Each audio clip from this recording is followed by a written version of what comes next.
And now, ladies and gentlemen, the So Bros Network proudly brings to you some in-depth movie discussion with our resident film critic, Brandon Vick.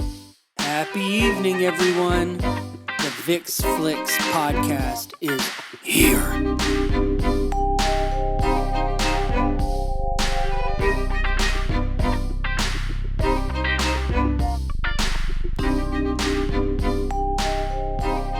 Welcome back for another episode of the Vick's Flicks podcast right here on So Bros Network. Mine's right, ass is tight. We're going to be talking a little Deadpool and Wolverine today. I'm your host for the show, the EIC at SoBrosNetwork.com, Big Natural Stoney Keeley. You can follow me on Twitter at Stoney Keeley, collectively at So Bros Network on all major social media platforms. That man you hear raising hell on the other side of this desk. He is our resident film critic at So Bros Network. He is a board member of the Music City Film Critics Association. He is a member of the Southeastern Film Critics Association. We call him Mr. Big Shot, Brandon. Vick, Brandon, how you doing today, my man? Oh, doing mighty fine, fine. How are your snacks? Oh, they're nice, thank you. You told me I could bring them into the studio, as long as if I don't just smack or crunch real hard, and so I'm really working on it. Well, you know, there are certain people that like to listen to that kind of stuff. There's a whole genre of ASMR where people just eat into a microphone. Do you think I'd get money for OnlyFans if I did it?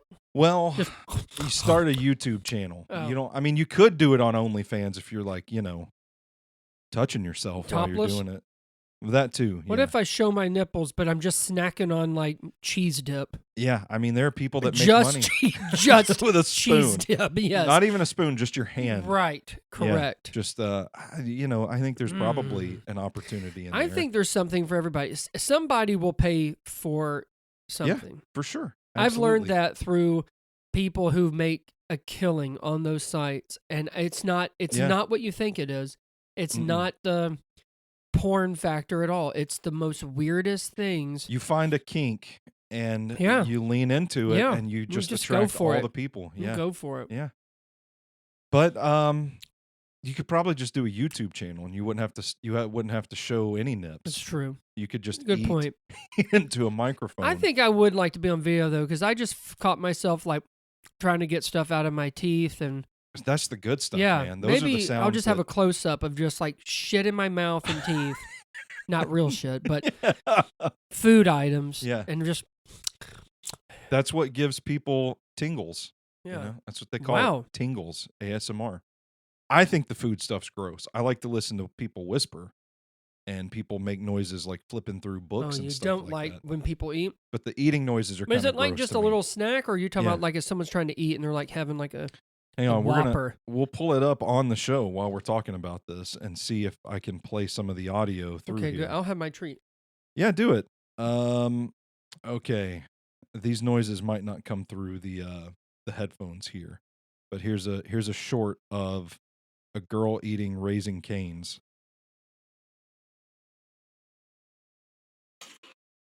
Did you hear it? Oh yeah.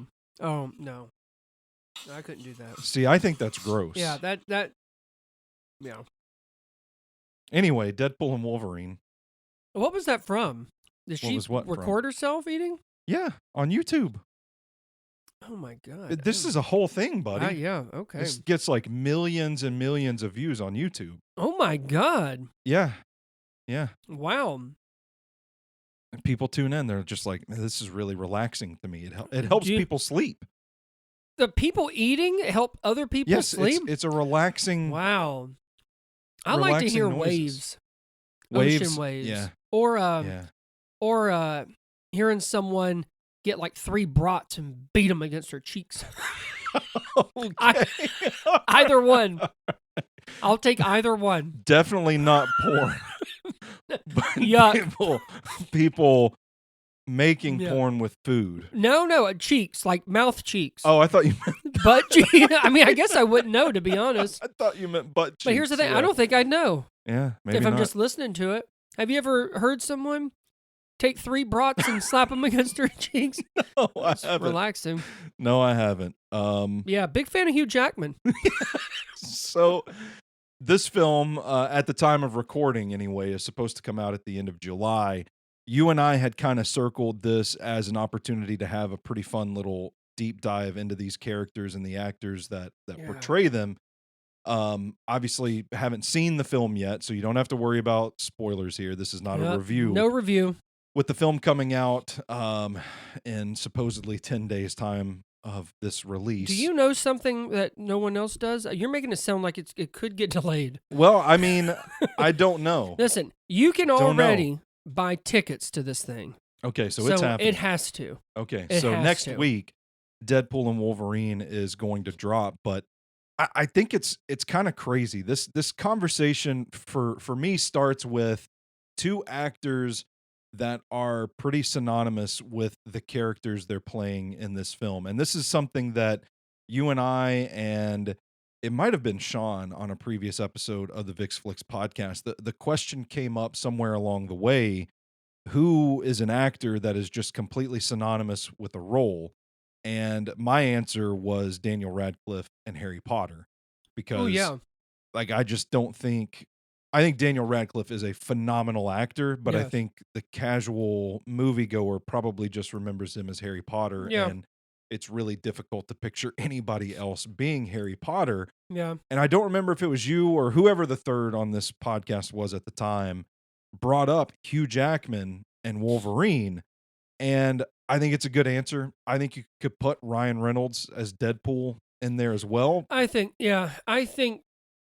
that basically It kind of reverse fashion. Like I think you can picture Ryan Reynolds doing a lot of stuff, but I don't think you can picture anybody else being Deadpool.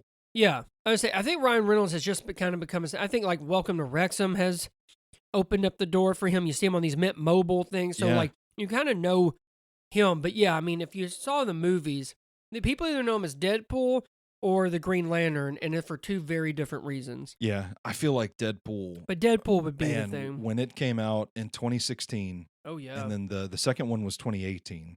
Yeah. So like back to back there, both made a fuck ton of money. And that first one kind of reestablished, I don't want to say, I feel like that first movie opened some doors because of its R rating, because of everything that Ryan Reynolds went through to make sure it stuck to an R rating. Yeah. And to still make as much money. He put his blood, sweat, and tears into that thing. Yeah, as much money as it did. I think that kind of, so many people saw it that I think Deadpool has now pushed the Green Lantern to the back burner. Oh yeah. I think he's made obviously, with that movie being such a poorly critiqued film, not very well received. Yeah. I don't know. I mean, he kind of pokes fun at it these days. Oh yeah. It's kind of like when George Clooney makes comments about him being Batman. Yeah, They for sure. just they know it flopped, they get it, but they've moved on. They're still successful. I think part of like what makes these guys so synonymous with the characters, it is that they are, I mean, Hugh Jackman wasn't a famous guy at the time he played Wolverine. He first played Wolverine, by the way, in X-Men in 2000. Wow. The role was initially written for Russell Crowe. Russell Crowe was supposed to be Wolverine, which Ooh, I can see that. you can see it. Yeah, Gladiator era Russell Crowe. Yes. Unhinged. I'll take him unhinged. Unhinged Russell Crowe. I don't know, but Crowe passed on the opportunity and actually suggested Hugh Jackman, and that's how Jackman got the role as Wolverine. And now Ozzy's looking out for Aussies. Yeah, oi oi oi. That's right. 24 years later. Oh my God. 24 years later, and Jackman is back. So I think part of it is longevity that has made these actors so synonymous with their roles. I think the passion that they have for these characters is evident. Everything, I mean, what we just talked about with Ryan Reynolds, the passion, his desire to not only get this character on the big screen, but to get Deadpool done right by the source material and by the fans, and execute it perfectly. We've seen the videos of Hugh Jackman doing the Wolverine sound stuff where he's like physically intensive in this process, like going through it just completely in the moment. And the care that he's had for the character, basically saying like, this is it after Logan, and doing 9 films as Wolverine. like the care that they put into the roles, I think is equally as important in moviegoers' minds as like the association you have with the character and the actor there. It's that longevity and the dedication to the craft. Would you agree with that, or is there Oh yeah, something else? 100%. No, and you're talking about with Deadpool and the success of it, and you wonder, would Logan have been able to do that without Deadpool opening the door to show, oh, rated R Yeah. comic book movies can make money. Yeah, Which Logan is. it's an It all-timer. might be the best of the best. I All-timer. don't know. I Yeah. really, really love it, and I am scared to see Deadpool and Wolverine. I think it'll be fun. Are we going to get there? Am I jumping? It's Jumping my ahead? next question was your initial reaction when you first heard that Jackman was coming out of retirement to play Wolverine again in this film. It was a mixed bag, and I'll tell you Yeah. why. The first one, which I think a lot of people would side with, is that why on earth would you do anything else after Logan was perfection? Yeah. Well, you John Elway'd it. You And that's retired what after winning the right, Super Bowl. right. Kind of You deal. finally got it to the point of old man Logan, played it right, did it right, great ending, great send off. What else could you do? It's like Ric Flair at WrestleMania. Why do you need to go back and wrestle? And part of that, the effect of that, I feel, was because Logan was so good compared to some pretty shoddy X-Men movies. Yes, I liked the yes. Wolverine. I liked his appearance in the Days of Future Past, that series, that trilogy or whatever. Yeah. I liked that, but man, the X-Men Origins Wolverine movie was not good. No, I didn't particularly care for the third X-Men movie. no. Was that The Last Stand? Yeah, No. X2 I thought was okay, but a downgrade from the first X-Men. Like, to have a spotty history with this character in these films and then to make Logan, it's easy to look at that and say, how can you think it's ever going to get better than Right. that? No, I totally agree. But then on the other hand, I remember hearing a story, I think when Hugh Jackman saw Deadpool, he was almost bummed Yeah. because he could see, and I think his example was like a 48 Hours, the Eddie Murphy, Nick Nolte movie. Yeah. Basically this buddy comedy between the two. Yeah. But I think he really kind of wanted to stick with Logan and let that be it. But, so there's one part of it.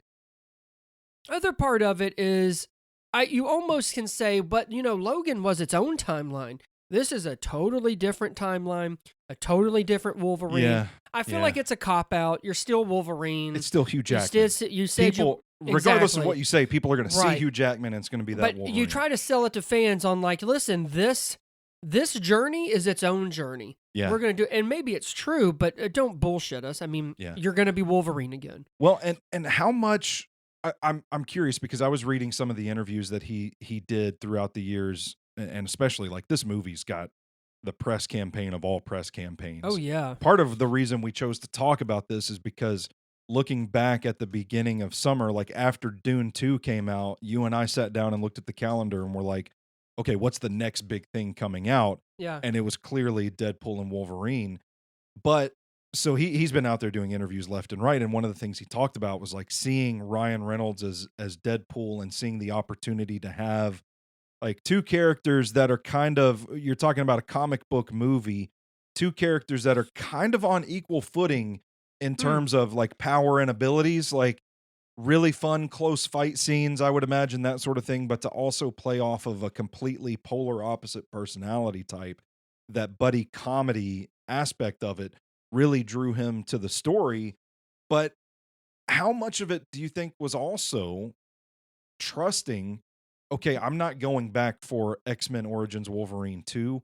This is Ryan Reynolds. Look at the stock Yeah. he's put into Deadpool.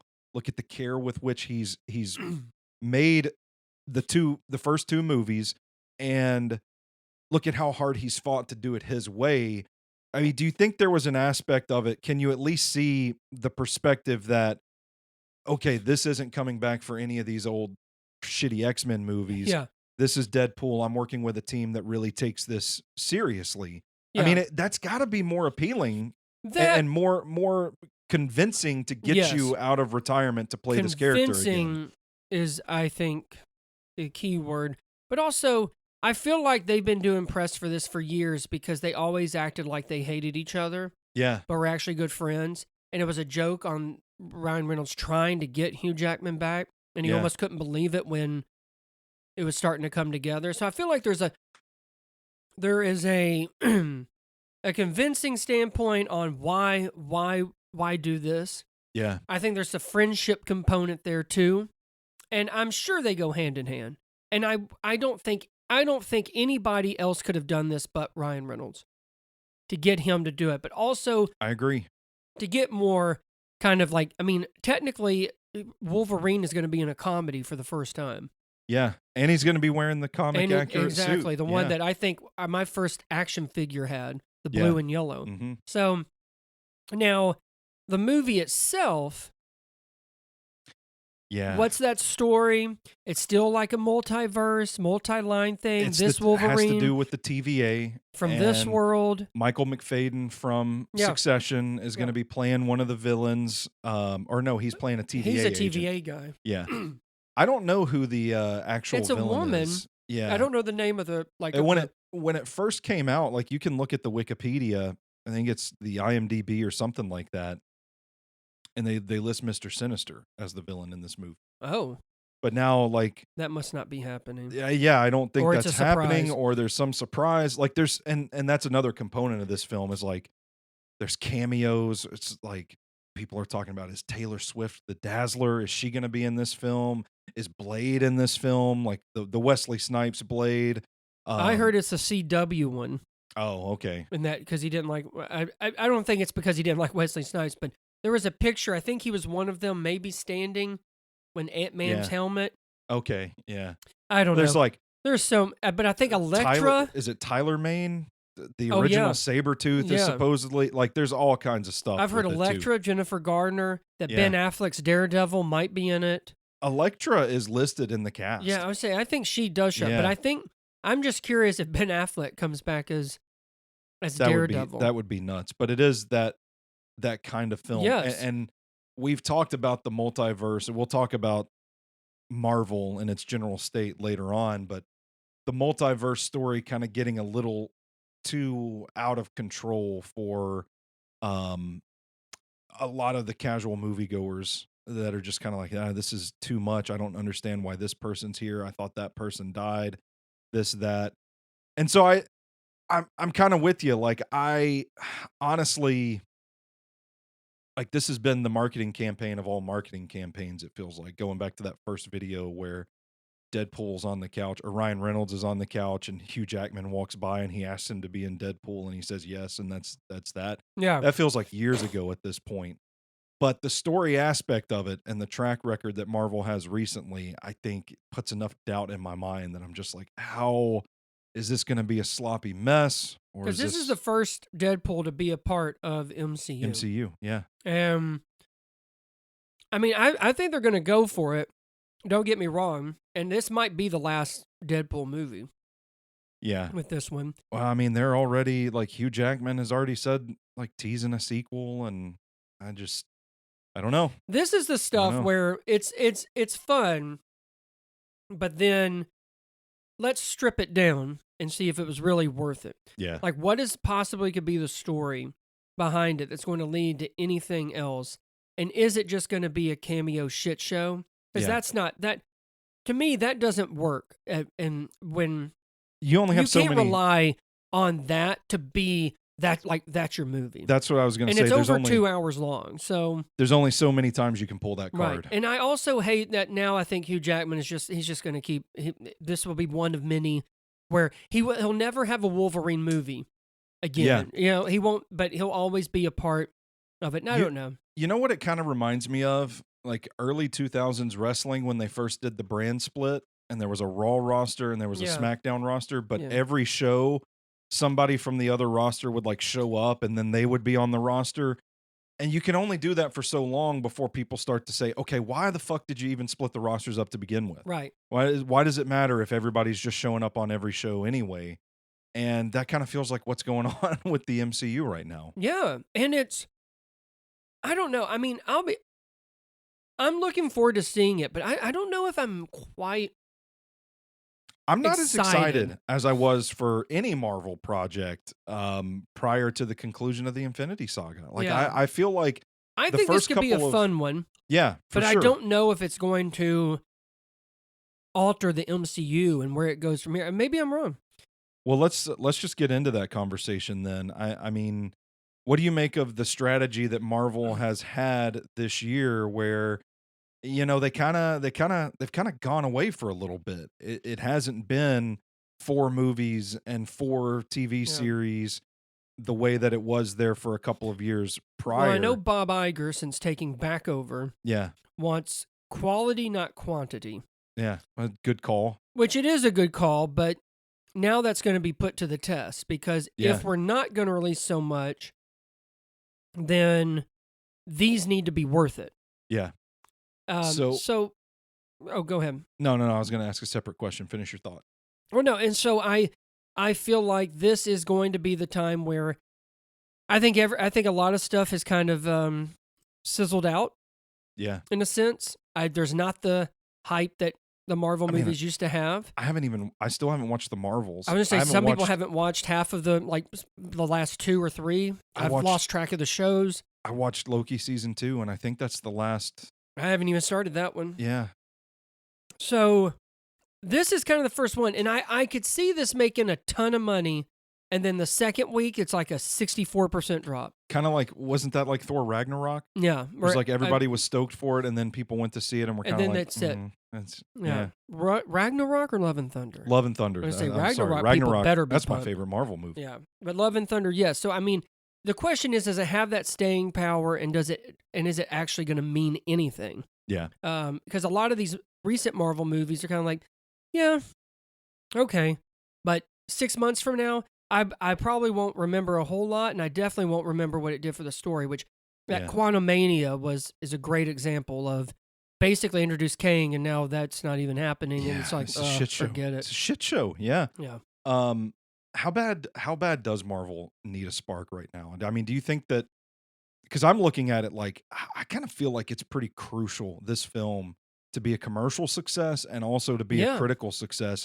I think they're in a spot where people are kind of tired of them right now, and they really need a spark from this film to get back on track. Yeah. If they are going to do what Kevin Feige said at the conclusion of Infinity War and say, we've got the next 30 years worth of stories ready Which to go. they've already had to make changes. I'm almost positive on that. Just from for sure. King. Oh, and look what's going on with Blade. Which, I mean, Marshall Ali's going to be like 84 years old. He ain't going to be able to do it. But how bad do you think they need a spark right I think they're almost desperate because they need to be somewhat, in MCU terms, relevant.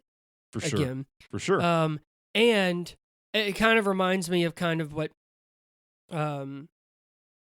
the Cinema Chronicles I did. Inside Out 2 was a part of it. Yeah. And I started it by talking about how Pixar really needed a hit. Yeah. I feel like Marvel is in the same boat. And what did they go to? 2 of the very most popular characters that you can think of. Yeah. And we're going to put them in one movie. So if this can't deliver, what on earth are you going to do? Are you going to bring back Robert Downey Jr., Chris Evans? Is that what we're going to have to do? Yeah. How do you think maintaining the R rating impacts that? Because, I mean, do you think it'll actually limit the number of people that go to see the film, or what? Because I don't remember if it was Bob Iger or Kevin Feige. One of them said, we're okay with the R rating as long as we let people know what's coming up front. So, I mean, do you think that's enough? Audiences are still obviously going to go see this film, but I mean, do you see that as like a gutsy call, or do you think they probably understand that it's better to maintain the integrity of the quality of the film? If you really are talking quality over quantity, you maintain the R rating. But how do you see the decision to do that impacting the play that this film's going to have? I think there's more consequences if you turn this into a PG-13 movie. I'm with you. Than keeping the rated R, and maybe 13-year-olds have to bring a guardian. Yeah, which sells another ticket. There you go. But no, I mean, they've seen success in rated R, but it's too established to try and water it down now. Yeah. And there's no way. And I think I'm with you. Reynolds, Jackman, I would imagine they probably wouldn't go for it. I don't think you would have this movie if they said, guys, we can make it, but it's got to be PG-13 because the blowback would be too much. Yeah. And because it'll be, as soon as Disney takes over, they're going to be pussies about it. Yep. That's how it'd be. So no, I say whatever you want, and quality is a part of that. But there's too much writing if you're going to change that rating. Yeah. And I'm sure they don't. Ryan Reynolds and them. From what I've seen, they're not in the business of toning it down. Not for these two. No. Because what is it? Deadpool's always been rated R, and Logan was rated R. Yeah. So no, let's going back now. Look back at the history of these two characters a little bit. Ryan Reynolds, man, I couldn't remember off the top of my head how long he had been trying to get the Deadpool character done right. And so I looked it up, and it was a lot longer than I had realized. The film came out in 2016. He was attached to the project as early as 2004. Oh my God! Where Which they he did play Deadpool before. Well, that was 2009 Deadpool. Oh, in was it? Oh the my X-Men God. Origins Wolverine movie. And so he eventually, it was something that from the jump, he wanted this to be rated R, wanted it to be done the right way, true form to the character, that sort of thing. And the studios in the early days were just kind of turned off by it. It was too big of a risk. Nobody really wanted to fund it. Eventually, somebody gave him $100,000 Whoa, $100 to shoot some test footage, and the test footage leaked. And when people saw the response to it, it was kind of obvious at that point, like, yeah, this needs to happen, and they were able to sort it out from there. So this is something that at this point, we talk about Jackman being Wolverine for 24 years. While that longevity might not be there with Reynolds as Deadpool on screen, it's still something that he's been working on for 20 years at this point with this character. But how did he feel when he got to play Deadpool on screen for the first time? Abomination. I mean, it was atrocious. In case no one remembers, they literally sewed his mouth shut, and he didn't speak a word. So that was going to be one of my questions. Your first impressions after seeing that Deadpool on the screen.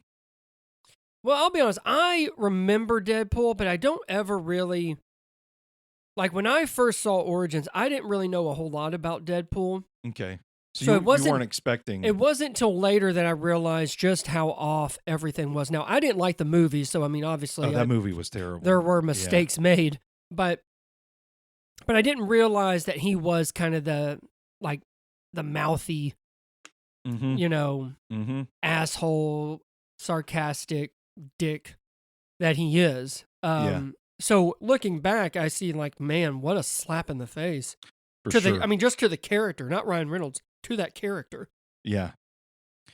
So you go from that to 2016's Deadpool. What was your reaction then to kind of finally see, oh, this is what the character is all about? What was your response to that first Deadpool movie 8 years ago? Awesome. Yeah. I saw it for Valentine's Day with my wife. Yeah, it was in February. I remember it coming out in February. And I was blown away. It was so funny. The action was great. No superhero movie had had the balls to take such a risk. Yeah. And really just play it up. Breaking that fourth wall. I mean, it did a lot of stuff that I think I could see where audience maybe weren't ready 10 years ago for it. Yeah.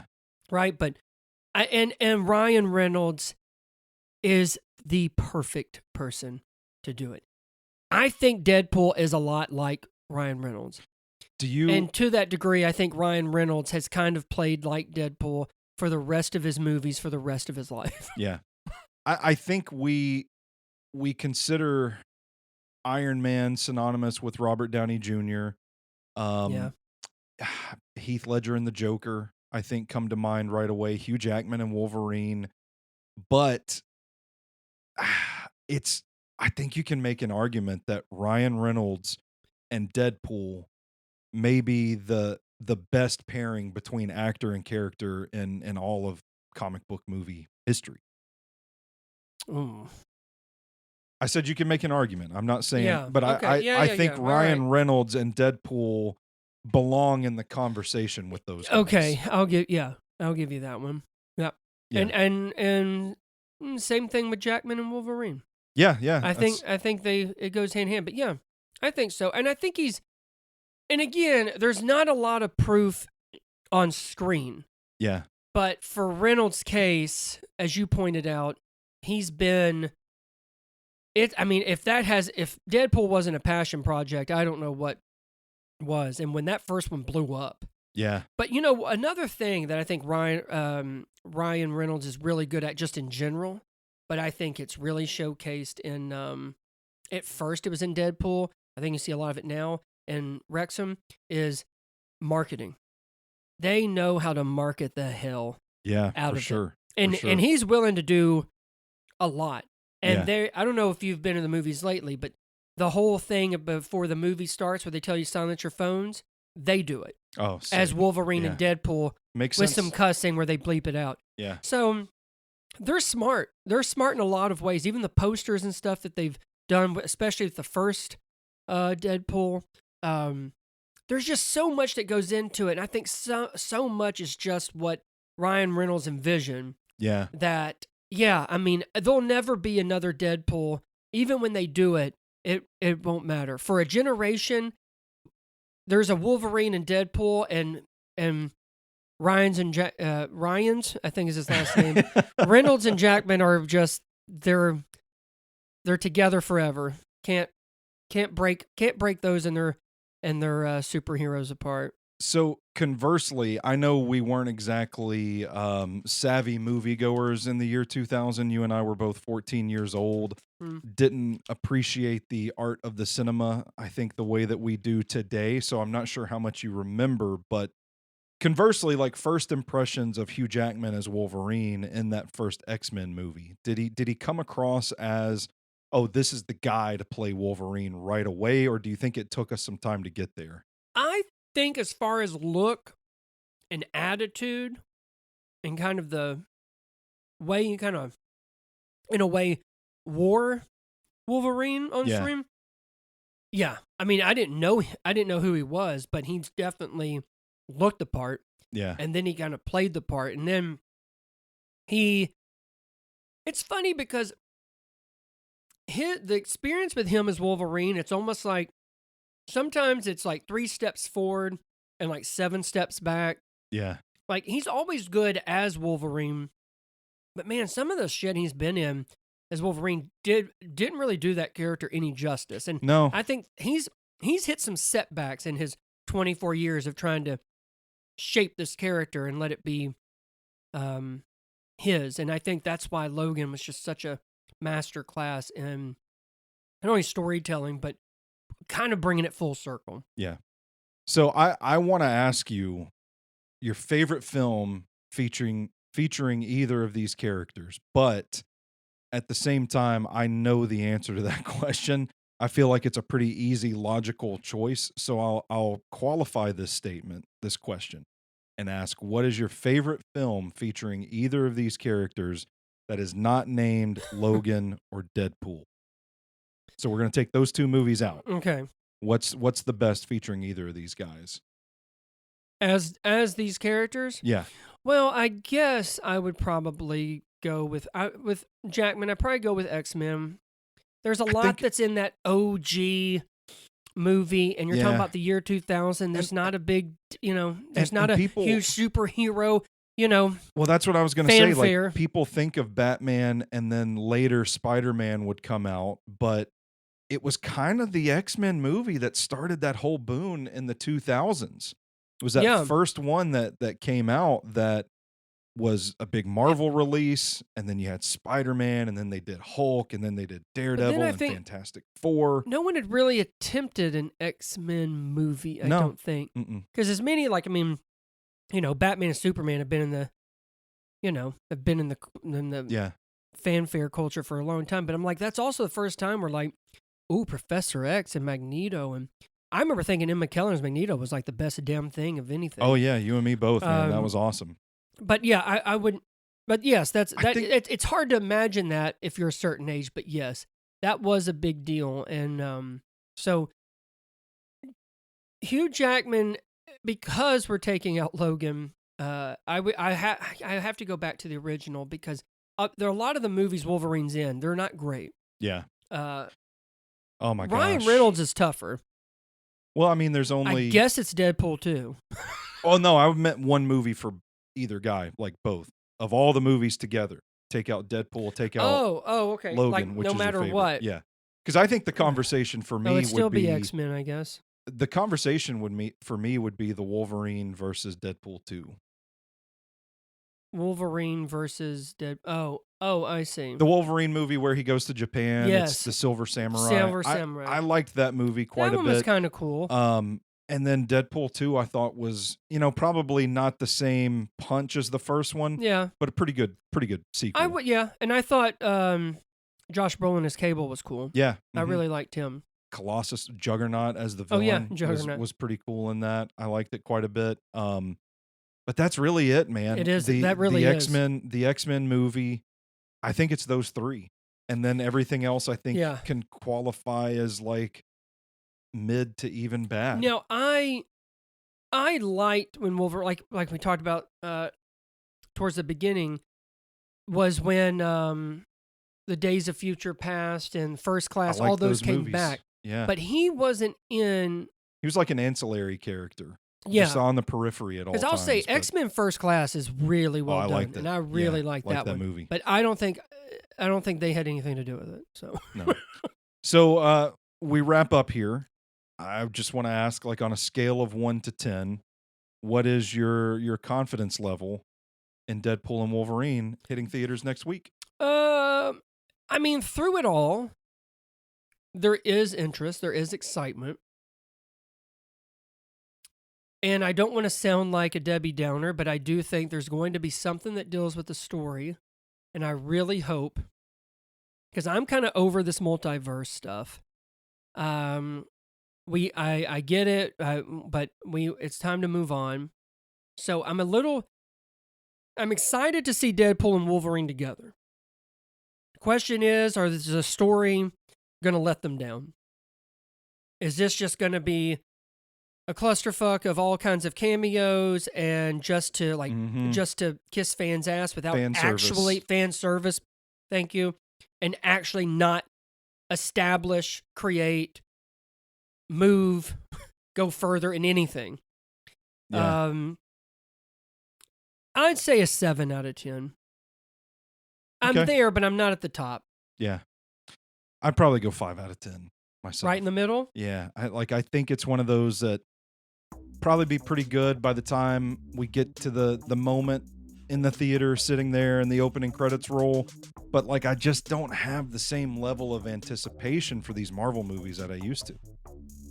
A lot of people are burned out. Yeah. But I think they're hoping if anybody can get them out of a rut, Deadpool and Wolverine. And if they can't, there's some trouble. There's some trouble. Yeah, there's some trouble. Swallowing my treats. Excuse me. All right. I don't know the Heimlich, so we got to play it careful. All right, Brandon. We'll let our listeners know where they can find you on social media. Sure. On Twitter at Sir Brandon V. And if you got Letterboxd, Sir Brandon. There you go. Come find me. I'll follow. I'm at Stoney Keeley on Twitter, at Sobros Network on all major social media platforms. Thank you for tuning in for another episode of the Vick Flicks podcast. Rate, review, subscribe wherever you take in your shows. We are out in these internet streets, baby. We ain't too hard to find. All the work is at SobrosNetwork.com. The merch is at SobrosShop.com. And until next time, for Mr. Big Shot, I'm Big Natural Stoney Keeley. And you stay classy, moviegoers.